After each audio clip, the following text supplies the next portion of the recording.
Hey guys, today we want to talk about optimizing your adjusting flow. We've mentioned in previous videos, and if you've been to any of our seminars, you'll know, we learned from Jake Comerick, have a beginning, a middle, and an end, and just the importance of having a flow. It does not have to be somebody else's flow, it's your flow, but it's got to be a flow. It's got to be a flow, and it's got to be efficient, because what we realize, every day that goes by, it's like life is short. Don't we want to help more people? Absolutely. Be as efficient as possible. Stop having people turn around 16 times on the table, have a seat, lay down, change here, let's go over to this chair and this table. Like, be real efficient with what you're doing.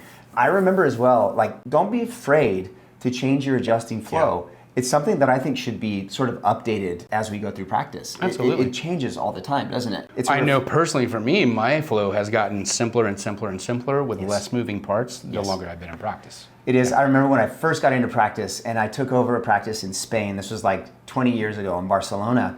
And the practice that I took over, the guy was using, he's a really good adjuster and everything, but he'd do his adjustment and then he'd go ahead and put like these SOT blocks in.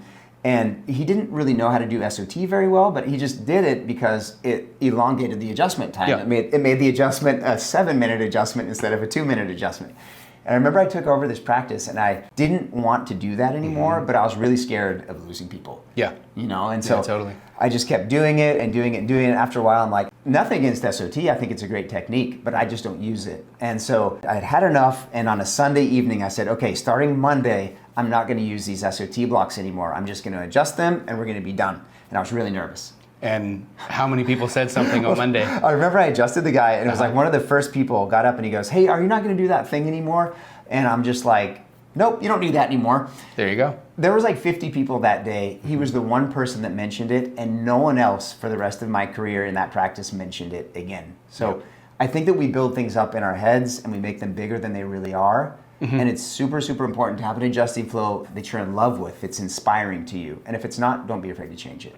Absolutely, don't be afraid to change it. And it's funny that not that many people challenge you because you had made a decision in that moment and you knew this is how I'm going to serve more people in a better way, and it just didn't show up. Exactly. Yeah. So anyway, give that a shot. Be brave. It's really probably a lot bigger in your head than you think it is. And let us know how it goes.